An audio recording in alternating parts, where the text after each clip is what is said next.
When we were kids, I mean, everybody played soccer. We always would be outside since morning until night. Pretty much what you can do is you play soccer. I started playing when I was 10, and then my first professional team was already at 14.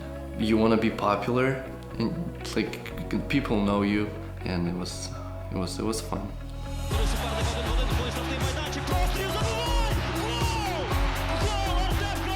It's pretty much your whole life. Your friends, your work. When you're not there, you're still with your friends. You talk about soccer. Pretty much we did everything what we wanted to do. But we just drink to get drunk. You would bring that temporary happiness. I was an angry guy. I just didn't have love towards people. Even though I wouldn't even know them, if they would do something to me, I would definitely say something back to them or do something back to them. It was just like a regular match day, and then after the game, I just felt the pain in my knee, and they figured that I tore my ACL and I would need a surgery. So that's when I understood that I would probably should try something else. I would have to completely quit soccer. I would have to completely quit college. Forget about all my friends. I didn't tell my family that I was about to make that decision.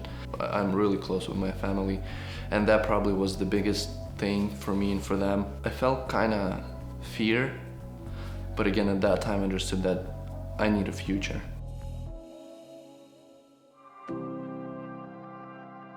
So when I moved to Portland, we went for a graduation party, and then I met Tony and Tanya, and that's pretty much the time when we started hanging out, when we started be friends and became really close.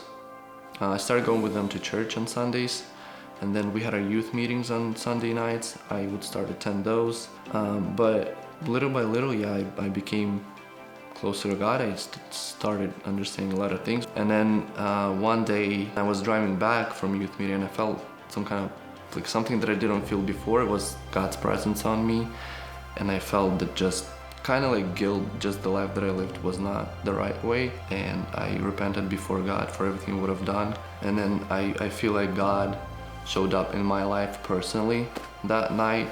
I definitely felt peace and definitely felt joy that I've never felt before.